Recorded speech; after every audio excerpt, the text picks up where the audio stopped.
going running the show tonight since Scott and Tim are busy changing students' lives. But I guess, as Steve just mentioned, Tim, you must have cut rehearsal short, or you've got your phone on at rehearsal. Sorry, it's not Tim. Hi, friend. Hi, Tim is on a podium about to join the meeting, so I was getting this set up for him. Oh, you should totally peek in. I would love to see. How many of us would love to see Tim Lautzenheiser on the podium? I'm going to mute. Right? Hold on. We're going to go on a field trip. That's so exciting. Here we go. Oh, listen to that band. Stop.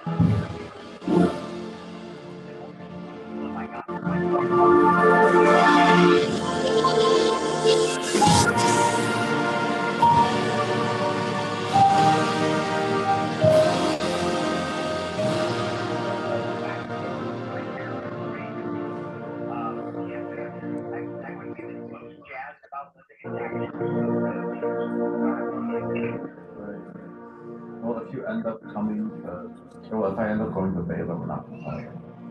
That's true. That would be a very good point. So, but Texas is. That's true. And I guess like my top schools are in the either in the Midwest or in New York. So Yeah. We'll see. I am actually just, I don't know. So when I was at I got used to visit Northwestern. I will say I like the campus. I like.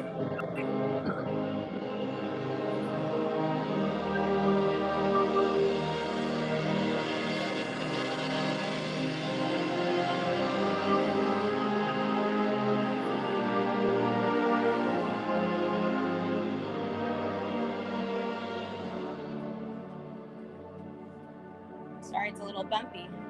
I'm working on it.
That little rim shot at the end. I like that. That's good.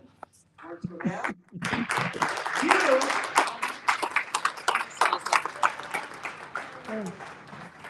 How's that for a field trip? Aw, Ellie, thank you. That's really special. Sorry, I didn't mean to give you all motion sickness. So I was running around. That's what it is. Motion sickness. It's totally motion sickness. Yeah. I'm so glad you did that. Was Dr. Tim wearing a pair of boots? He's wearing really cool boots and he's rocking his Slam purple, that's for sure. So that was a 300 student band, and he just had come off the podium with the same size group about 20 minutes ago. So he's been in front of 600 kids, shaping their lives and bringing out the best in them. So it's been quite a treat to be here. Such a treat for all of us. Yeah. So he'll be here in a second. But I'm glad that you were able to get a little glimpse of what we were all doing together here. Well, that's awesome. Thank you, Ellie. Yeah, of course. Thanks so much. Well, Steve, David, the show is yours tonight. All right, David, let's get us started. Cool. You know, I did tonight. I just what fun we get to see Tim and making all those connections. And Mr. Crain is here tonight, and who has been a long time mentor for decades. I had the privilege of teaching in a school many decades after Mr. Crain, where people were still talking about Mr. Crain and trying to measure up many, many decades afterwards. And so I felt like a perfect thought for tonight in our moments of wisdom or insight is to think about building dynamic relationships. I think that a lot of us on the screen tonight are connected with different people in different ways, yes? And so one of the keys in successful programs, regardless of discipline, regardless of what type of school, whether it's an urban or rural or otherwise, and anything in between. When we talk about crafting culture in our training, you're talking about dealing with student leadership. One of the most important things we can do is building relationships. And we talk about it in crafting culture from a context of our culture being like a garden and being cultural gardeners. And so in the upcoming book that's being released at Midwest, one of the things that we talk about in kind of attaching it to that analogy in the whole gardening element is building dynamic relationship systems that kind of have three stages. And thinking that really great leaders are always in a constant cyclical development of building relationships in each of those three zones. And here's the three zones. The first one is nurturing relationships in our cultural garden, if you will. Then the second stage is germinating, and then we're deep rooting. Okay, so those are the three. In the nurturing phase, it's really when we're just seeking out people to begin building relationships with. Maybe we talk about that more as acquaintances plus, right? And how that relates to our programs. I think of it on three different levels. I think of it as students in our program. Then I think of it as parents in our program as we're building support volunteer groups. And then I think of it as stakeholders in our community. Okay. And so if we think about that from our nurturing phase and who we're beginning to develop relationships and getting to know, and then the next one is where we really germinate those relationships, where we invest time and getting to know people on a deeper level and more of a personal level. And then the third one is the deep rooting. And that's where we really go really strong into core trust relationship building. And for me, at Harrison and at Georgia State, to me, I think about my leadership teams on the student level or the parent level particularly, would be that germinating and really getting to know and investing. But the deep rooting would be my drum majors, my lieutenants, those section leaders that are going to be instructors on the field, or the parent organization, it would be the key officers and leaders. Because I took on the ownership of investing an open door policy with like the top 6 booster people on our team. And anytime they walked in, I would give them free reign of attention, because they were my arms and tentacles to the entire program, right? And so to me, when we think about a cyclical of a middle school with 3 years with a child, high school with 4 years, sometimes we get 6 or 8 years, maybe 10 years with a family if we're there. But by the time we get to know somebody, if we're just waiting and working on that small comfort zone of people, it really takes a long time to get to that final deep rooted where there's trust. So if we're not thinking about that and meeting them early on and making sure that we have a wide net on that nurturing level, and again, on all three zones of students, parents, and stakeholders, then by the time we get to that point where we're deep rooting, they're gone, right? So that's the key focal point for tonight's words of wisdom would be, and I'm going to drop a little worksheet that's going to be one of our online resources for the Crafting Culture book. and see if it helps you kind of think about who are you building nurturing relationships with? Who might you be really spending time germinating and getting to know deeper? And who are going to be your deep rooted people where you've got your trust relationships building? So think about that from maybe just start with your students. And then once you get a little bit of thought process on that, switch to your parents and then stakeholders. And then I would also add, maybe if you've got your compadre, that's someone you trust, that you've already built a trust relationship with, maybe you team up with them, because it does take time to build those 3 rings of relationships. And so maybe when you're first starting out, maybe you go, hey, if I can get this person to tackle this bit of stakeholders and start building some of those relationships and starting to germinate some of that, I can really hone in on this topic of my students first and a few core group of my parents. So don't feel like you have to be alone in that, building your circle of influence in that. So that's some of my ideas of words and wisdom, of how we can really start building a dynamic system of relationships. Great.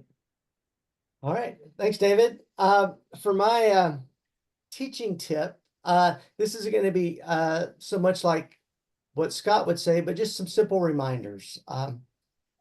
And the one reminder is this: there's a reason tone quality is box 1 on every judging sheet that you ever go to. It is all about tone quality. Let's talk pedagogical. We talk about the music and the art and the culture, but from a music standpoint, the kids must sound good.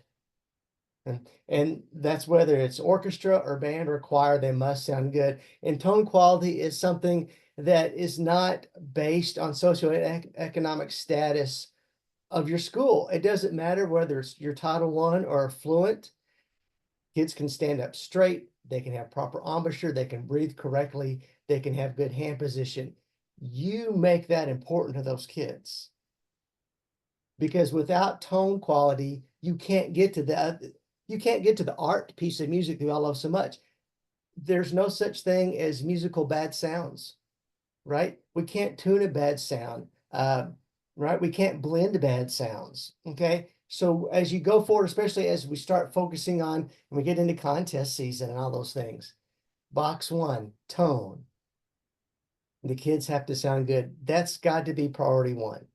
And then how you get there is then your tone quality is the atmosphere you set and how you teach it and present it to the kids. Okay. So it's a double-edged sword. And you make the weather in your classroom. So your tone quality sets the tone for the rehearsal, but you've got to teach those kids to sound good. Because when I judge, or when Dr. Crain judge, anybody judges, we know if you sound good or not. And there's no little sticky note that says, hey, this school had a rough year, and they've got a new principal, or this or that. Does it sound good or does it not? And so that's my little teaching tip, is don't forget about the tone quality. There's a reason it's box 1 on the sheet. And with that, Dr. Tim, since you made it, would you like to introduce our good friend, Dr. Richard Crain? There, I got it. Thanks, guys. Sound like it's good. How do you, I'm not sure how you introduce somebody that doesn't need an introduction, except Dr. Crain is an icon. He's a luminary. He was the president of Midwest, his own career, and that's what I want him to talk about. One of the things tonight will prove that we can all make it. We can all do it. But I will tell you, at his young age, I think he's what, Steve, now 26, 27 years old? I think so. 26 or 27. He can outwork any of us. Dr. Crain, welcome, and we're glad you're here at Slam. Let's give him a good hand. Let's give him a good hand. Dr. 27 Crain, decades, Tim. That's what it is. is it it's decades. Give us a bit of your background. Where'd you start out? Were you born at Interlaken and went immediately to Eastman, or how'd that work? I was born with a silver baton in my crib. There you Actually, may I address, first of all, thank you, David, for that. Tim is going to receive the Medal of Honor from the Midwest Clinic in next month. And we're all excited about that, and it's well deserved. And we're all fighting to see who can be on the stage and be a part of that. And I'm going to receive a Legacy Career Award from the American Bandmaster Association, John Philip Sousa Foundation, sponsored by a grant from Al and Gladys Wright, the Legacy Career. And I was thinking about that when I was called and told about that. And David, it was about building relationships and building bridges throughout my life and career, and didn't stop to think about it until the last few years, perhaps, especially when I started working with Tim on some stuff. And Steve, Andre, I can't tell you how many bands, that's the first question I ask a band when I go into a band hall, especially a younger band. What's the single most important quality or element in playing a musical instrument? And so far, I haven't gotten the right answer. But then when I do discuss it, because every habit that they learn when they first put the horn to their face is what they're going to keep the rest of their career. So tone quality is certainly important. Please, I hope everyone understands this. Tim, you and I have been together many, many years. And my career started rather humbly, and I'm almost embarrassed to say what it was. I was born in the Great Depression in 1934, and Franklin Delano Roosevelt was just elected president. And so I didn't have a lot of things going for me. We lived in a rural area, and part of my early years was spent in a house or a home on a ranch that had no electricity. Everything was outdoors. And it was a big deal when we would go into a town and get a big block of ice to put in the ice box to keep the milk from spoiling. So it was pretty primitive. And we moved to a little town called Charlotte, which had a population of 1,200. And there was no music program of any kind. So I spent 2 years in one room. The third grade met on one side of the room and the fourth grade met on the other side of the room. So I graduated from the third grade to the other side of the room is an example of how small it was. So when I was a sophomore in high school, in 1949, the school district hired a young man to come down and start a band program. So it was, and he put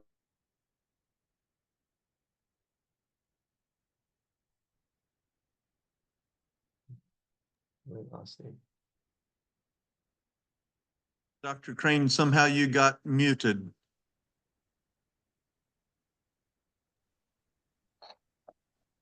So band, there was no music program, and the band director came to town and started a band when I was a sophomore in high school. And put a trombone in my hands, and hardest thing I ever played in a band was on the all of the called Pacific Grandeur. So grade 2 was my limit in high school. University, which had a great choral program but no instrumental program.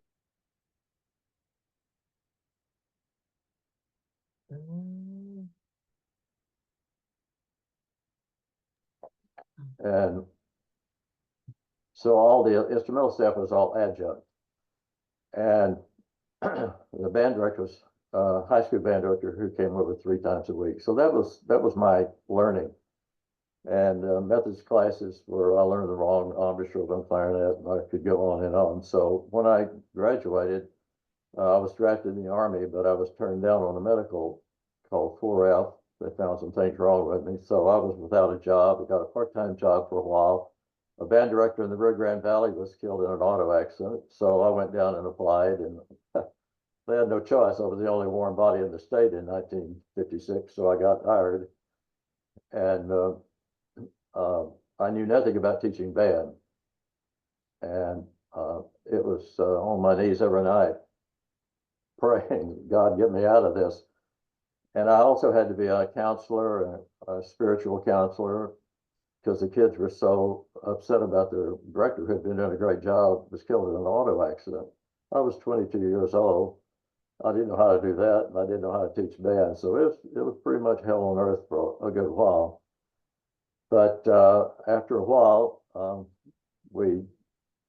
things progressed, and an epiphany moment came in my second year of teaching when we'd not done well at contests, and a man asked me if I thought I knew everything, and I'd never asked anybody for help or anything. So from that moment on, I knew that my learning would begin. So my learning how to be a band director started my second year of teaching. And I camped out on doorships and whatever. I was making $2,900 a year. So I really was kind of looking around for something that paid a little bit more. So a job opened in Temple, Texas at a junior high there, Lamar Junior High. And I went there and applied and got it. And it was really a fine program that he had established. In fact, we ended up third in honor band my second year there of the state in that class. And that's where I met my wife, love of my life. And then long story short, I moved to the town of Belton and spent 15 years there. You get a lot of stories about Belton, but I don't think your audience wants to hear them. Some of them were tragic. And it's funny now. Let's talk about leadership, Steve. Can I tell one story? Absolutely. Well, you might lose your audience. This is a great example of leadership. So I hadn't been there that long, and it was the band made run-through signs made out of newspaper for the teams to run through, football teams. And on one side, it would have artwork, a tiger stomping an eagle or whatever. And this kid said, my dad can get canisters from Fort Hood, which is next door, the largest at that time tank training. We can put those canisters, it's homecoming, and we'll put those canisters up there, and these smoke bombs will go off, and it'll be a huge event. And I said, no, absolutely not. First of all, how is your father going to get smoke bombs out of Fort Hood?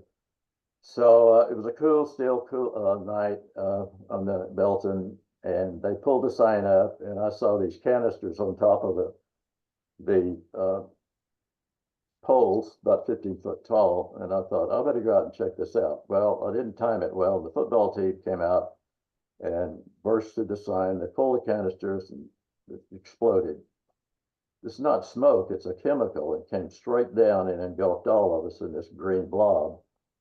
And so I couldn't see my hand in front of my face, and I crawled on my hands and knees until my head hit the chain link fence. Turned around, and the blob was moving toward the home stands. Parents were screaming like a horror movie. And anyway, the game was delayed about 10 minutes. And as far as I know, that green blob is down around the Yucatan Peninsula, and it has not dissipated to this day. So Monday, we had a public hanging on the parking lot of the band student that stole that. Actually not, I forgot what we did. But by then, people were laughing about it. So I called the kids in the room and said, if you ever do that again, I will kill you. And anyway, it was a great time in Belton. I learned a lot, and we had no private lessons or anything. Maybe a few attended Baylor, and probably a dozen out of 400 or 500 kids. And Tim reminded me of this in 1973, just on a whim. I applied to go to the Tournament of Roses parade, and we were accepted. And we marched in that little town sent us to California. And we marched in the 1974 Tournament of Roses parade. We also performed a 2-minute drill in front of City Hall because Doc Severinsen hosted a show on NBC television featuring all of the high school bands that were in the parade.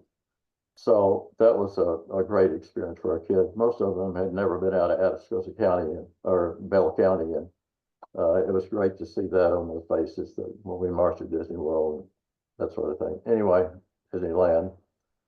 In 1979, I walked into my wife and I said, have you ever heard of Spring, Texas? And she said, no. And I said, well, they need a band director. And she had a promising career, and she said, let's go look at it.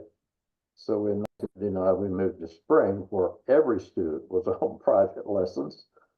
And I was a kid in a candy shop. Oh, I get to play everything I've ever wanted to play.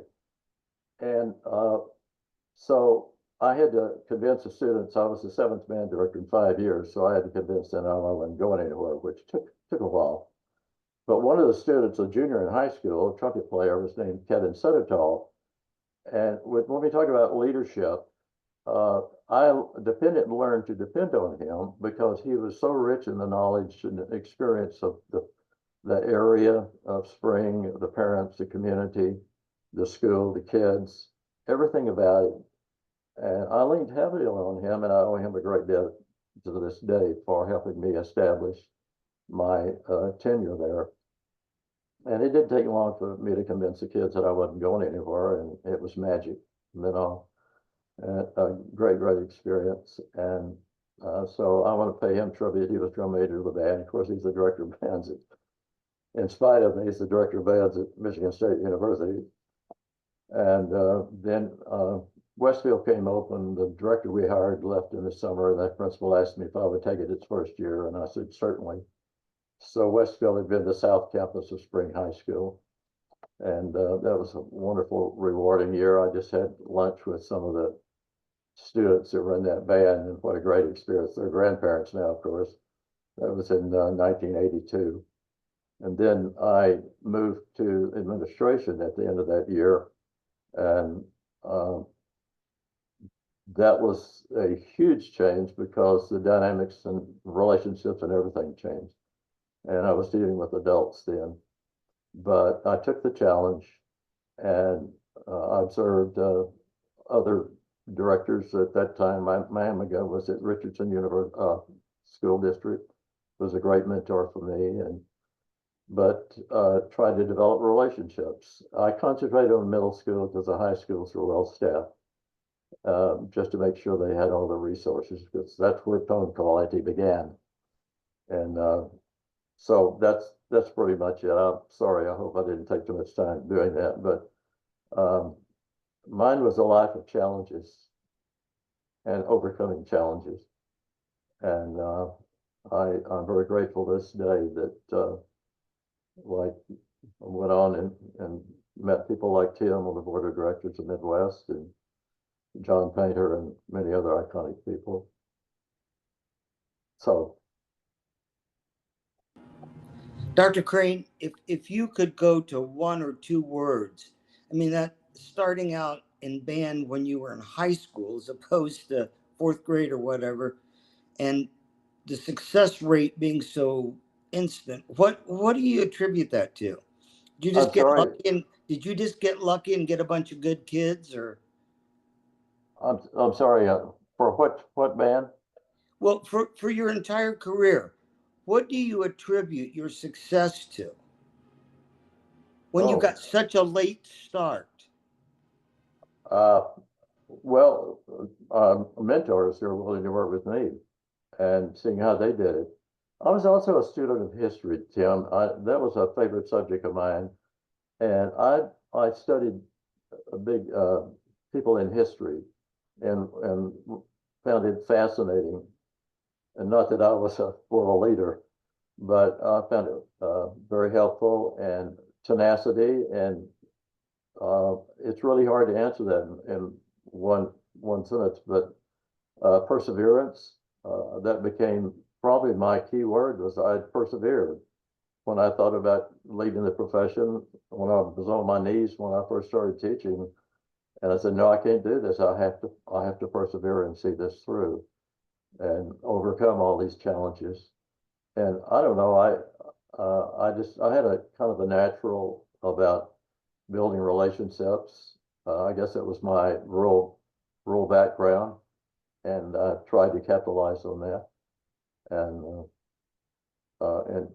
And I came to have a real love for students. And I think if you're going to teach kids, you better love them and appreciate them and appreciate what band does for them. And I began to develop and understand what being in band meant and how much it helped kids. And COVID was a great example of that when they were denied band and participation.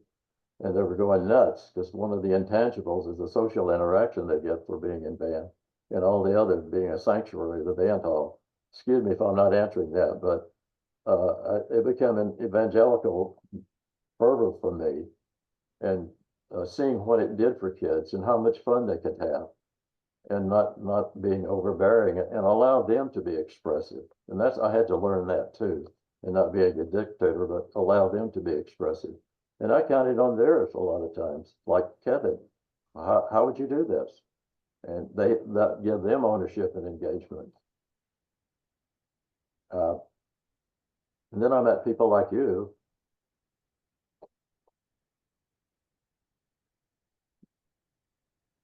We've had a good time. We've had a great time. If I know, Dr. Crain, we have a lot of young people on here, some that are in college, some been teaching 10 years or less, which I think is early. In today's world, what advice would you give to them? Let me approach it this way. I had a call from a middle school director that calls me frequently, and we just chat about different things. He's in the Dallas area. And I asked him about leadership, and I didn't view myself as a leader. And he said, "You've always been accessible, Mr. Crain. People can call you at any time of the day or night. You're always accessible. You were during your career, active career, and people know that." I was getting off an elevator after area contest. I was the announcer, and this young man just blurted out in the elevator with some of my colleagues. He said, "What advice would you give a first-year teacher?"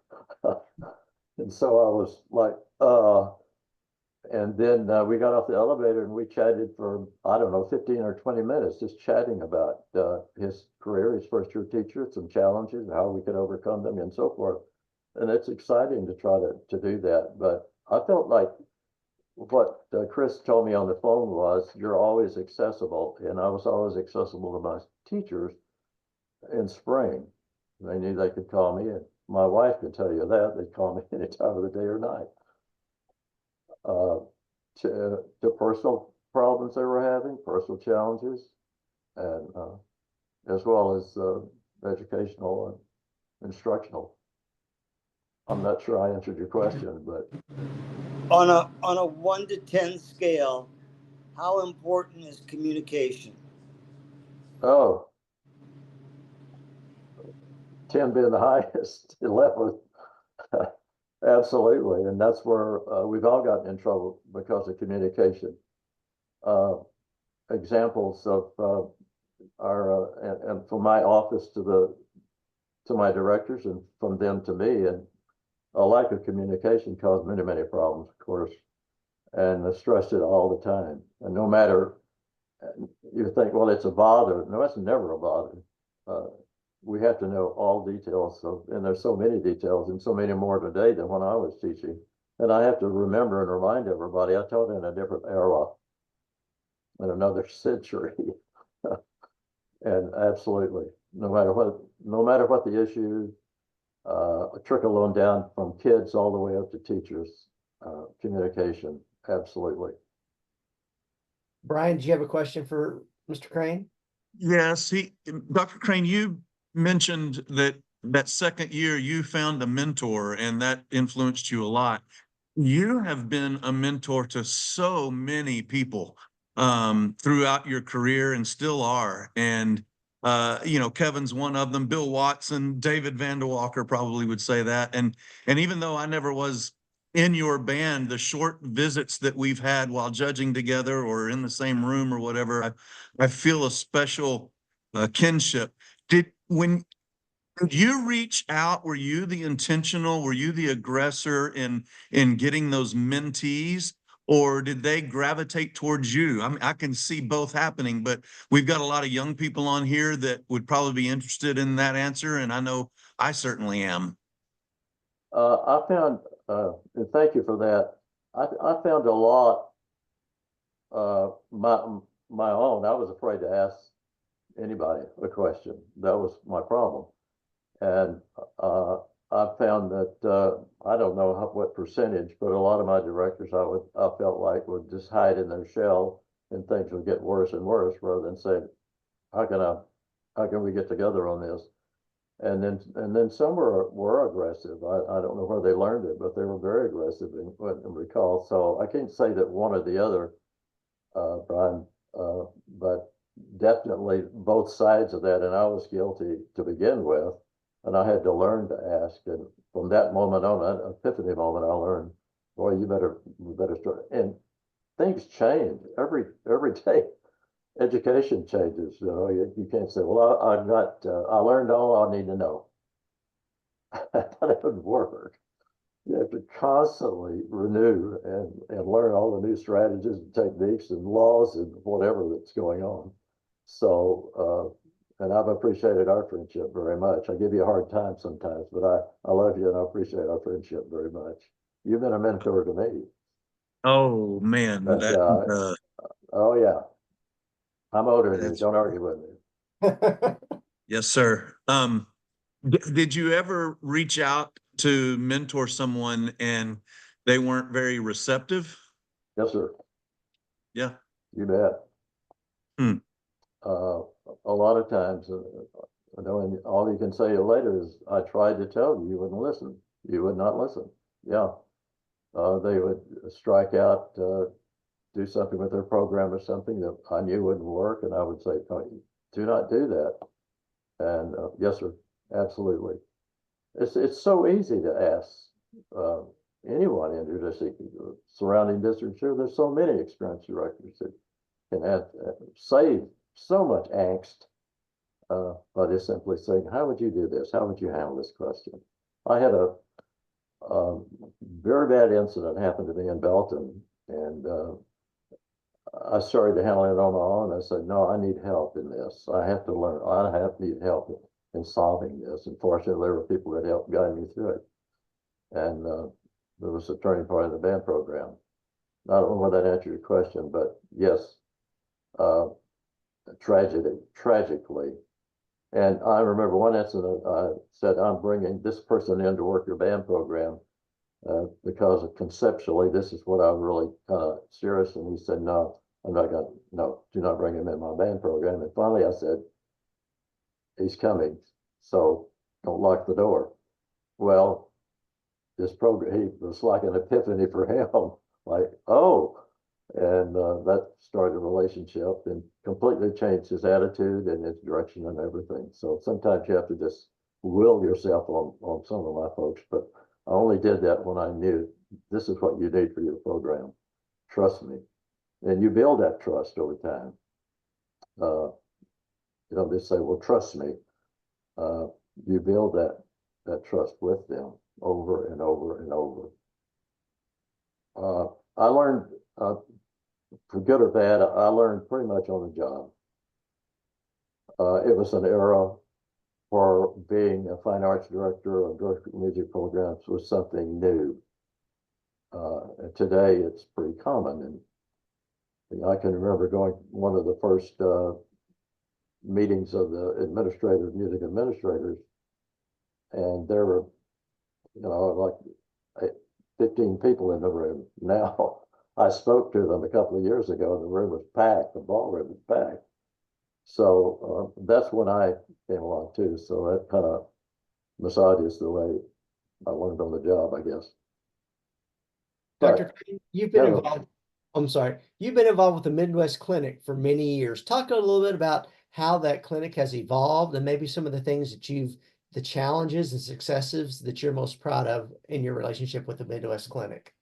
Were you one of the gripe when we moved from the Hilton to the McCormick place, Steve? I did not pick at that one. I was okay with the move. I know. I think the bar at the Hilton was behind all that because they were going to lose a lot of money when you moved them down to the south.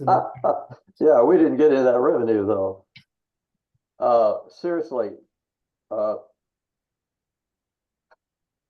2007, Tim, maybe you can help me. About 2007 or so, it became apparent that the Hilton was becoming too small. And believe it or not, Steve, there was a member of the board who said, do we need to grow?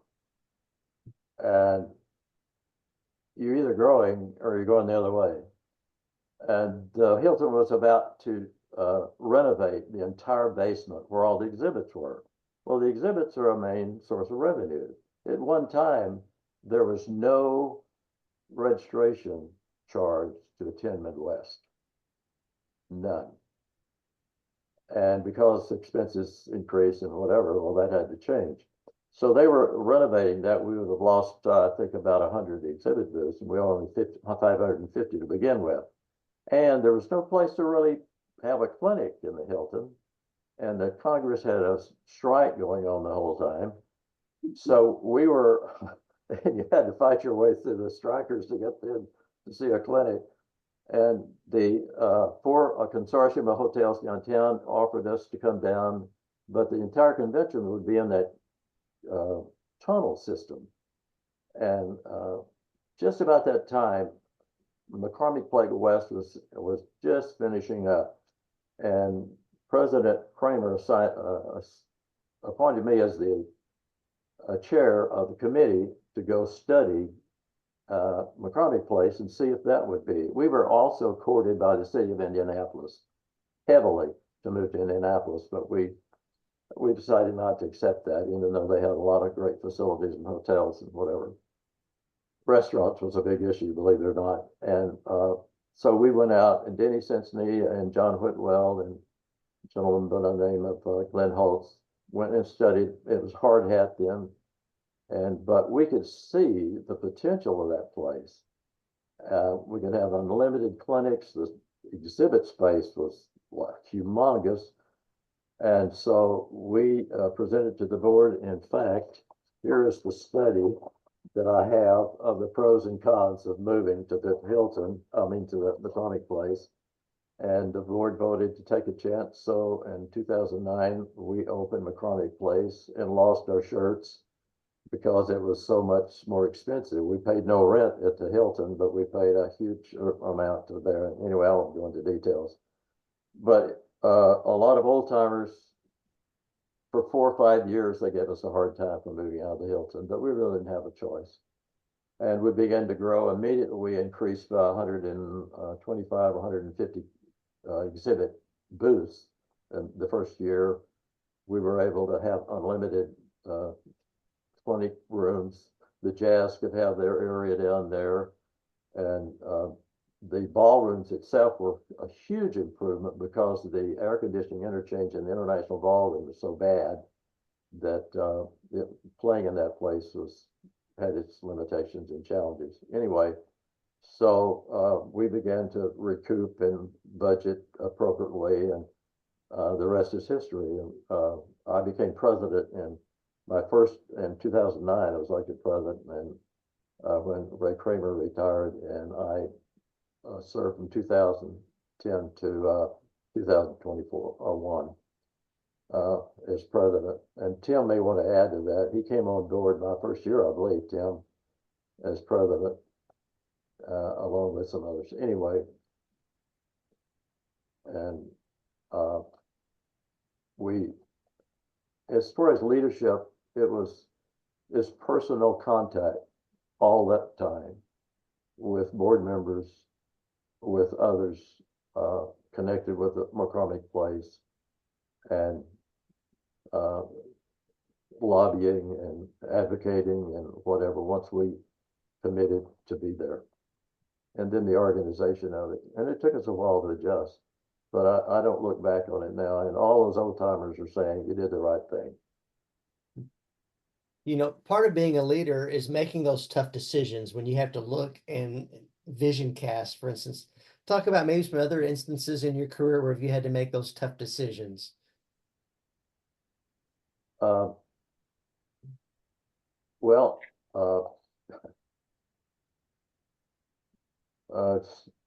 start with personnel. Terminating personnel was excruciating, but it had to be done. I didn't make the decision alone. The superintendent usually was involved in the principal, and when David talked about relationships a while ago, as an administrator, one of my top priorities is establishing relationships with every principal in our district at that time. And some, accepted my expertise and then some had a moat around their school and they put the drawbridge up every night. So I said, okay. And fortunately, there weren't very many of those. But I think terminating employees, but it was necessary, and not one of them said, you're wrong. Then during my tenure as president of the Midwest Clinic, Steve, almost the entire 12 years that I was president, we were dealing with legal matters that involved lawyers, money, and that was extremely unpleasant, but it was necessary. And while the clinic was going on and we were producing that show, so to speak, that conference every year, this was going on that we had to deal with. But as president, I had to personally deal with this. And there included termination of employees and all the legal ramifications involved, gross misuse of funds, and all sorts of things. I don't want to go any further into that, but those were decisions that were very difficult, and still maintain the surface that we're producing this conference every year. And it grew and grew. And in 2021, we had 5,000 directors there. And of course, COVID hit and we backed off. But we've had 42 countries, for instance. Can I tell a little side story here? You sure? Well, it's about stepping out and going beyond your comfort zone. So I'm a big fan of His Majesty's Royal Marine Band. I just want to watch them, and I was fascinated when they combine all those bands and there are 40 drums, snare drums marching at you, and I'm just fascinated by that. So, and then they do on the horse grounds, all that parade and so forth, and salute the king. And I said, I'm going to invite those guys to Midwest. So I wrote a letter on letterhead and emailed it to them. Never heard anything for about 8 months. I forgot about it. And lo and behold, I got an email and said, I'm the new commander of His Majesty's Royal Marine Band, and we'd love to come into Midwest. So I picked myself off the floor and, yes, sir. And yes, sir, old chap. And so that was, I think it's 2017 or 18. And they have not failed to attend Midwest every year. He and his colleagues of His Majesty's Royal Marine Band. And so that was, I stepped out of my comfort zone, and I've gotten confidence then to say, well, I'm gonna exceed that and invite them and let us grow. And they invited me back there in 2023. My oldest son and his wife chaperoned me, and I got to go to their big Mountain Festival of Music. And the admiral in charge gave up his seat. And 100 feet around to my right in a box seat, similar to mine, was King Charles. And what a night. Anyway, it's just, you step out sometimes, you don't realize. And they're as genuine people as you could ever hope to meet. I didn't answer your question. I'm sorry. That's great. But there were so many, especially the Midwest Clinic, so many legal matters as president that I had to deal with, leases and contracts to sign, but the really heart-wrenching were all the legal matters that we had to deal with, and try to keep that under the surface as we produce this conference. Go, Tim. You look like you got a question for him. I've always got questions for him. Let's see if anybody in the group has a question, though. We're monopolizing this. Sure. Let's go back to our August event, Tim. I'm ready to do that again. Yes, sir. Interviewing Dr. Crain is like ice skating over a burning volcano with piranha underneath. because it's always so wonderful. You don't know.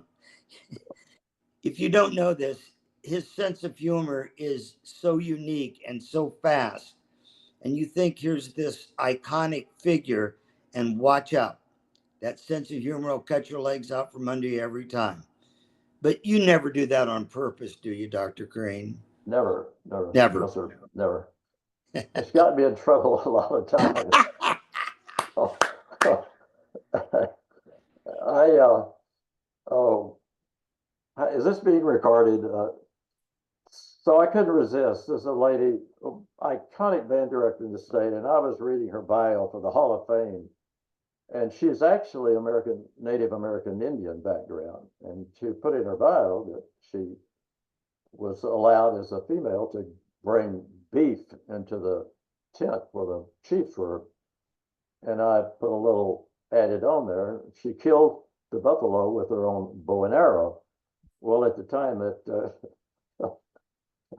I thought I would not escape the room after that, but it was okay. She was a good sport about it. And a few more one-liners that got me in trouble. In fact, I won't tell you what I told the young man that was on the elevator with me, because that would be contra to what we were doing. I Should think Tim every- was Go ahead, asking if David. anybody in the room had a specific question that you wanted to ask Dr. Crain. I feel like I'm on trial here. I'm looking at about 7 or 8 people that are staring me in the face here. Hey,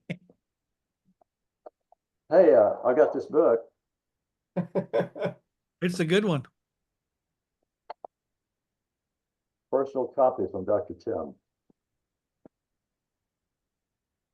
You live what that book is about, Dr. Crain. Dude. You walk the talk.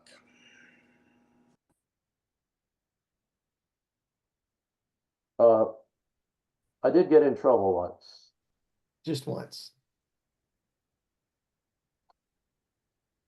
And I may get in trouble for telling this. John Whitwell has a wicked sense of humor. People don't realize that. It's wicked.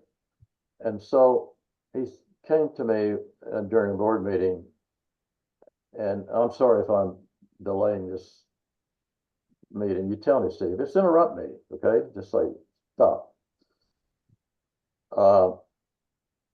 And he said, I have never failed to do something on April Fool, and tomorrow's April Fool Day. Why don't you and I get into a violent argument about something? And we'll just see how the board responds. And so I said, well, I'm used to making a fool of myself, so okay. Well, I forgot about it. And so the next day we ended up listening, and Ray Kramer and Harry Beeson and people were sitting there, Ed Lisk and Mark Kelly, and all of a sudden John just started insulting me. And I thought, oh no. Oh no. And so I thought, what am I going to say? Because he was just really whacking me over the coals. I had the double standard, and I was a hypocrite, and obviously everything. So I slammed my book down and said, you're the biggest hypocrite in the world. You've been run out of every town in Texas. He was at Abilene Christian, and he was Stephen F. Austin.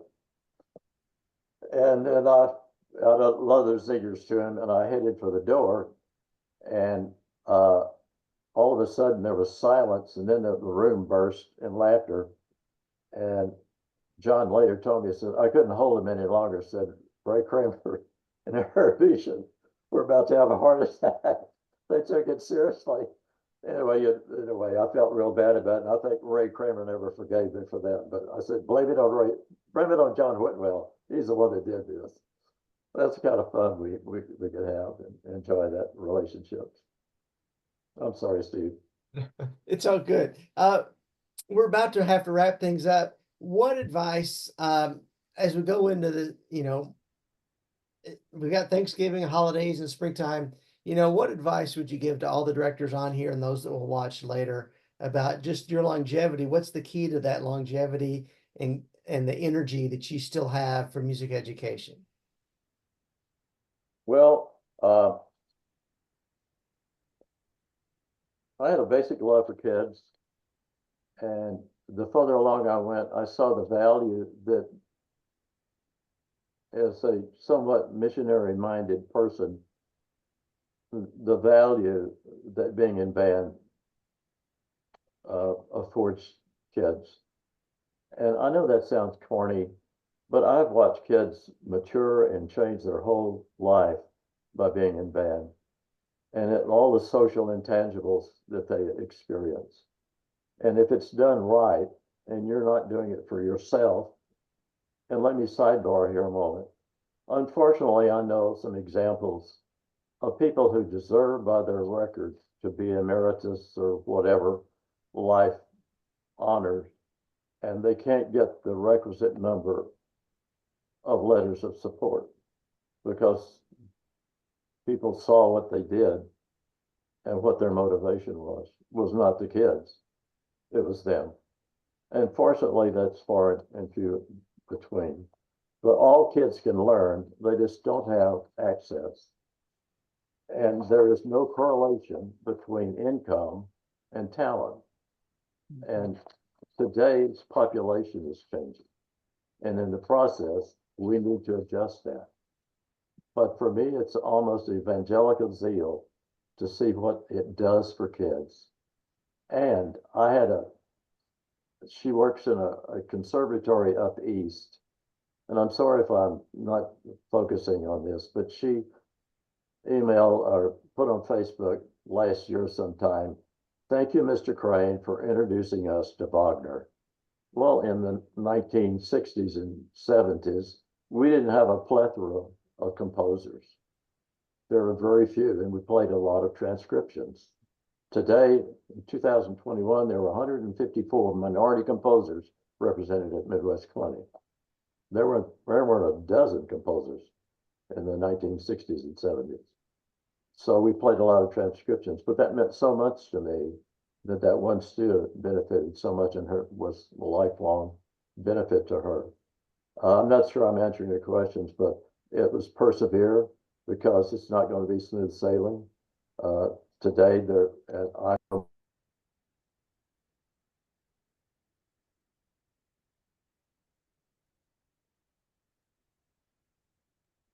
got muted, and times change, and we need to, change is inevitable. Growth is an option. And as a part of staying fresh, I would pay a substitute for my middle school band directors to go and watch somebody else in exemplary band director work. Mhm. And when I say growth is optional, that's how we react to change. And I didn't coin that, and Tim's saying is what we do for ourselves is go do for others is our legacy. I attribute that to Tim Lautzenheiser. I think you have to have a calling. I'm sorry. And everyone in front of me obviously has that calling. I'd go back and start over today if I could. Well said. Tim, you want to wrap everything up for us? Well, first of all, Dr. Crain, thank you so much. Steve and David, thank you for jumping in and so forth, and to all the people who showed up tonight. And again, it's not an accident that Dr. Crain is in the posture he's in, because I think everybody that knows him knows he will take care of people first. He will always take care of people and then avail you to anything he possibly can that will help you make you better. So, Dr. Crain, we love you. We love you for all that you've meant to us and will continue to mean along the way. And to all of you, great. Steve, want to put a last couple words on it there, or David, or whoever? This has been an honor beyond measure for me to appear tonight. I hope I've not discouraged anybody. This has been an honor I cannot measure tonight. Thank you, ladies and gentlemen. It's our honor, Dr. Crain. Cecilia, you want to remind everybody about no slam next week, and then wrapping up? What Steve just said. And I want to say, thank you, Dr. Crain, and everyone for making time to be with us. And I want to encourage everyone to take time for yourself, It is okay to be selfish this week, whether that be time on your own, time outdoors, time in front of the TV or with your turkey, with friends and family. Please, please enjoy the week. And if you can find it in your heart to spend a minute thanking someone who's done something special for you, I promise you those notes, they make a difference, right? Kristen's kids sent a pile of notes. I'm going to post a picture here. Julie's kids and my kids are now calling each other pen pals. That handwritten note that Tim always talks about, man, priceless. So maybe Cecilia, for a note. Cecilia, Yes, sir. gratitude, Thanksgiving is the mother of all virtues. Amen. On those words. Thank you all. Happy Thanksgiving. We'll see you soon.